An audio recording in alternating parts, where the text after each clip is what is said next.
Bom dia, vamos começar agora a nossa revisão do capítulo 10. E vamos lá, tem muita coisa, mas nem tanto assim. Lembrando que essas revisões são apenas conceituais para vocês terem uma ideia melhor na hora de fazer os exercícios, tá? Para rever os conteúdos, já que esse ano foi meio conturbado. É importante que vocês deem uma olhada só para rever alguns conceitos que talvez passem despercebidos. Então, vamos lá. Primeiro, a gente tem a questão de arcos da circunferência, que basicamente, o que é que exatamente isso é? Se a gente pegar a circunferência, certo? E a gente pegar dois pontos quaisquer na circunferência, tá? Lembrando que a circunferência é toda essa parte aqui, e só essa parte. Então, se a gente pega dois pontos quaisquer, a gente consegue, como o arco, vai ser justamente a distância na circunferência entre esses dois pontos, certo? Esse pedaço da circunferência aqui, que contempla de A até B, por exemplo. Então, esse pedaço aqui é o arco da circunferência, tá?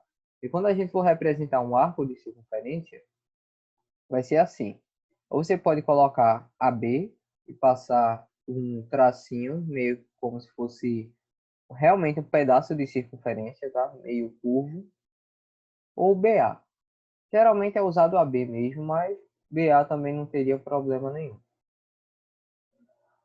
Eita, aqui bugou, mas tudo bem. Eu reescrevo aqui. Esse pedaço aqui que bugou seria A congruente a B, tá? Então, no caso que A for congruente a B, ou seja, a medida de A for igual à medida de B, a gente vai dizer que isso é um arco nulo, tá?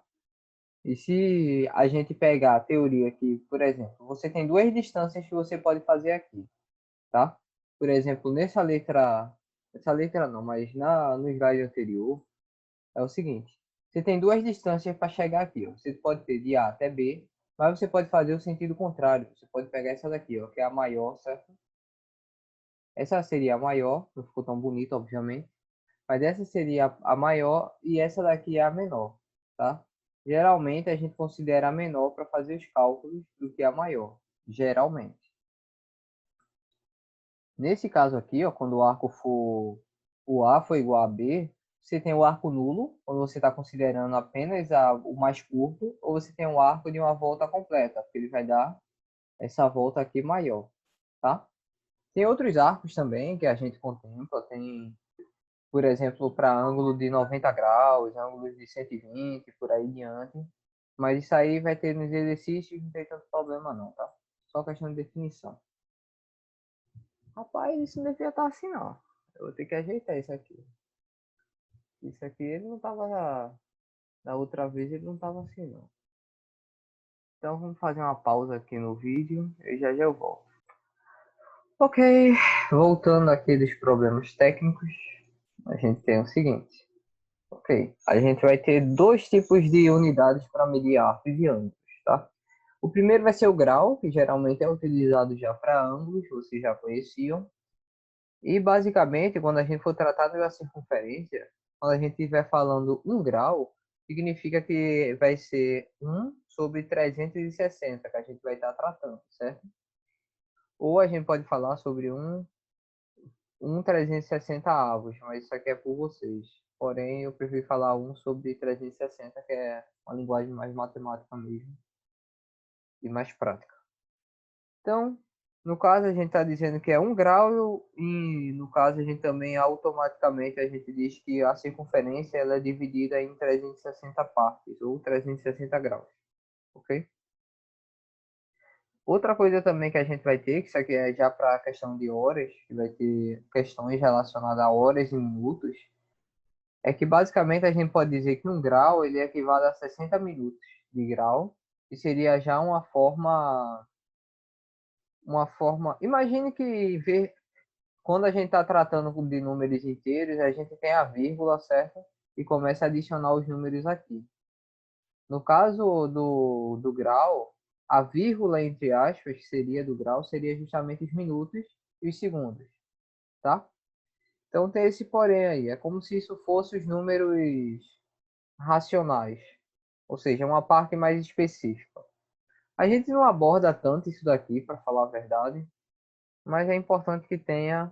Mas muito provavelmente eu não vou cobrar muita coisa relacionada a isso, não. Então nem se preocupem tanto. Outra coisa também que tem é o radiano, tá certo? Então, o radiano é uma unidade que a gente já não conhece. E tem uma notação específica que seria o rad, tá? Então, quando você estiver trabalhando com radiano, você tem que colocar no final rad. O radiano, basicamente, ele é, no caso, utilizado a partir disso daqui, ó. Você pega o raio, certo? O valor do raio e você joga num arco de circunferência. Então, esse arco aqui, ó, ele vai ser um rad, tá? Então, você vai colocando aqui algumas vezes e você tem um total de 6 rads, se eu não me engano. Mas creio eu que sim. E isso geralmente numa circunferência é a quantidade total de radiano que você pode ter, que seria 6. Isso dá para provar, muito provavelmente, algumas coisas. Ou simplesmente pegando isso daqui. Eu poderia abrir o GeoGebra e provar também, seria. Mas aí é só uma revisão, a gente não precisa tanto estar provando conceitos, tá? Então, basicamente é por isso que surge o radiano, mas o importante é a sua aplicação. Uma coisa que isso daqui vai ser muito importante é a conversão, perdão, de graus em radiano. Isso aqui é uma coisa muito importante que sempre vai ter e a gente sempre vai utilizar, tá? Então, isso aqui bugou também, então eu devia estar mais em cima, isso aqui também, então acostume-se com isso aqui embaixo. E se eu for parar de novo é muito complicado. E estranhamente é porque, sei lá, esse slide eu já tinha feito, mas simplesmente ele quis bugar, enfim. E tava tudo direitinho, até eu salvar ele. Mas tá. Então, aqui a gente tem no caso, por exemplo, essa fórmula aqui vai nos ajudar, certo? No caso B, seria em graus e θ seria em radianos, tá certo? Então você tem o valor de θ, o valor de radianos e a fórmula que faz isso daqui. Por exemplo, se aqui fosse 1, certo? A gente ia conseguir achar o radiano. A gente não precisa ter o valor dos dois.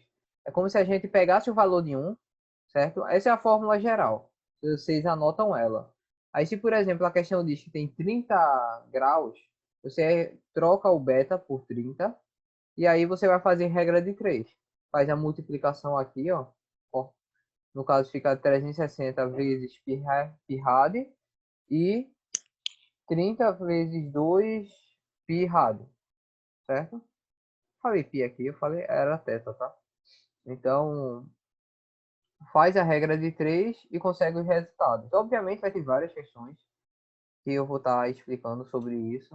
Já tem, na verdade, né? Milhares aí em vídeo. É só pegar o conteúdo completo dessa aula. Mas vai ter as questões, obviamente, e eu vou estar respondendo elas para caso vocês tenham dúvida. Mas é basicamente isso. Você vai precisar transformar em radiano. Você coloca aqui, faz regra de 3. Você quer transformar, no caso, em graus, você vai ter o radiano. Bota o radiano aqui, faz regra de 3. E pronto. Isso aqui são duas consequências que dá para ter em relação a fazer uma regra de 3 aqui, tá? Mas isso aqui eu não vou provar não. Vocês podem anotar também. Isso aqui ajuda a resolver algumas coisas. Tá certo? E bem, vamos continuar. Outra parte que também tem seria a questão de arcos e relógios, que a gente já deu uma olhada em relação aos graus, e tem uma explicação dos graus representarem isso, tá? Que seria a questão do relógio. Então, olha, a gente tem a velocidade de rotação dos ponteiros, a gente pode dizer que ele faz 6 graus por minuto. Que a gente vai pegar 360, que seria o arco, e 60 minutos seria o tempo. Então, a cada minuto o relógio ele anda 6 graus. E a cada segundo, como a velocidade é maior, a gente não vai estar contando em relação ao o ar completo. A gente vai estar contando apenas para um pedaço dele, tá? Seria 30 graus.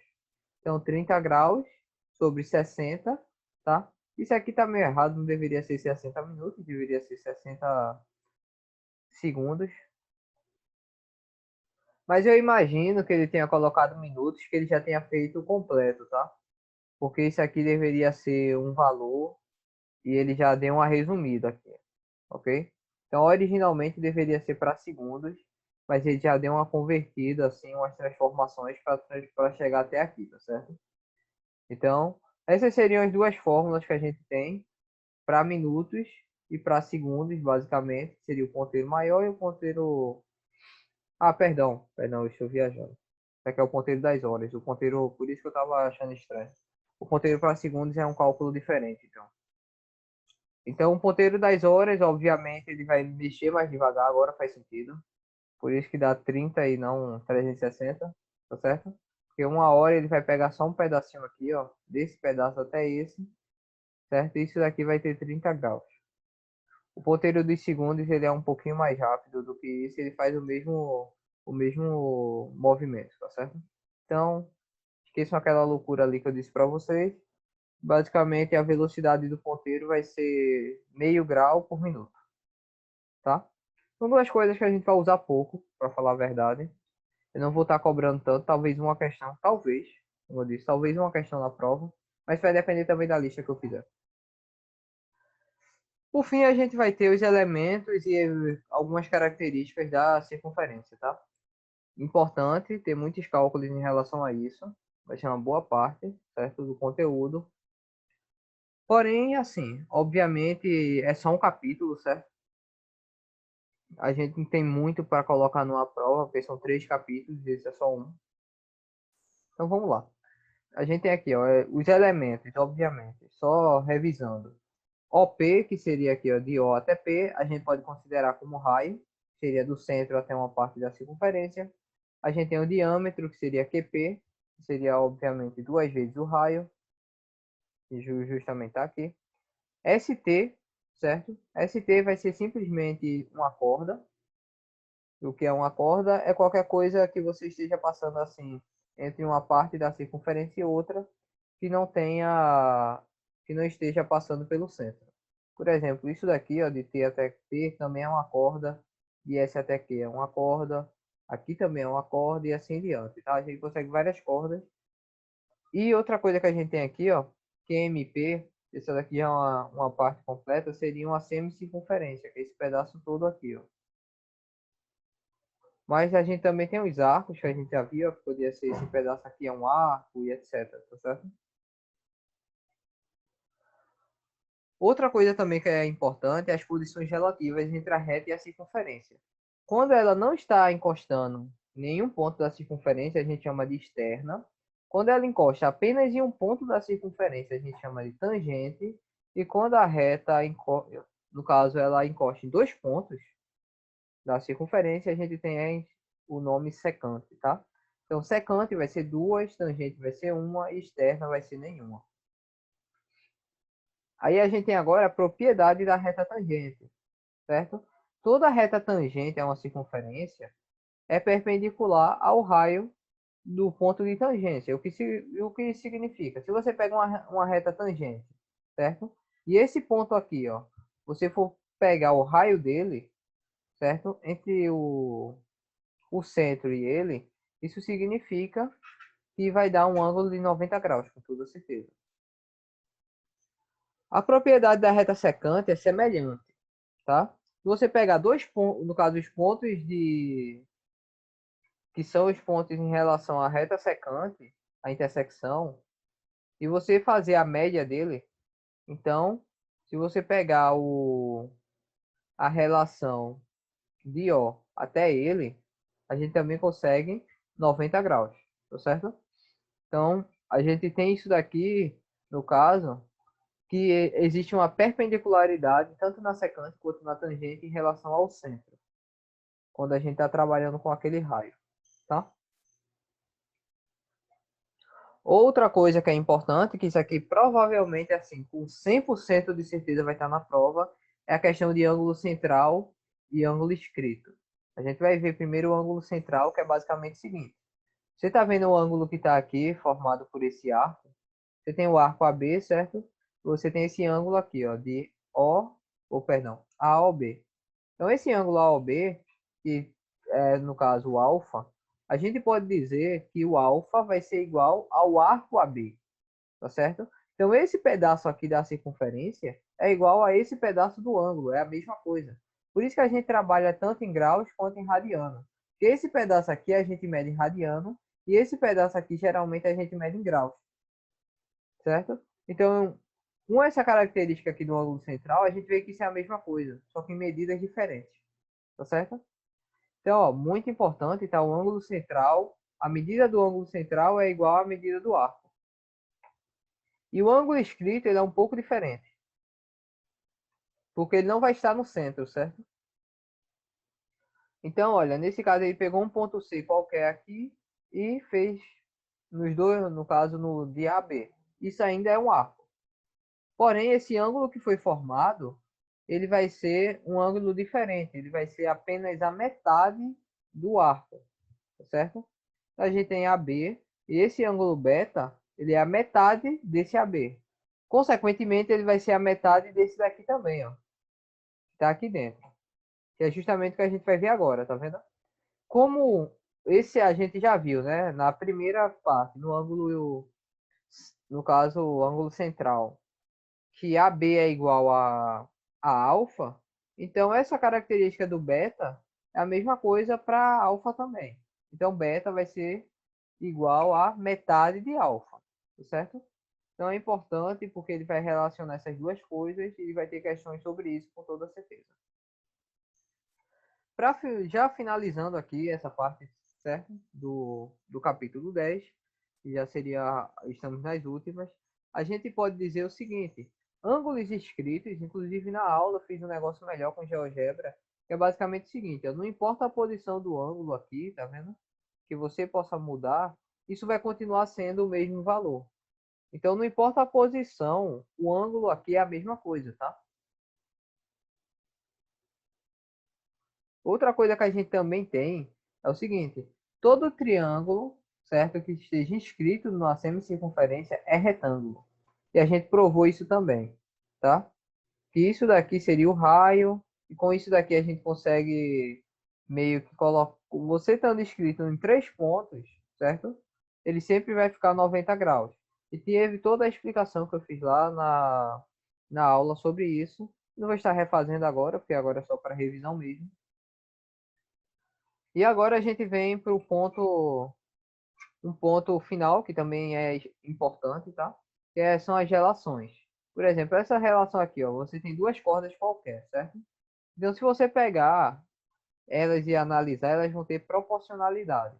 Significa o quê, ó? Você pegar P, por exemplo, e multiplicar por BP, isso vai ser igual a CP vezes DP, tá certo?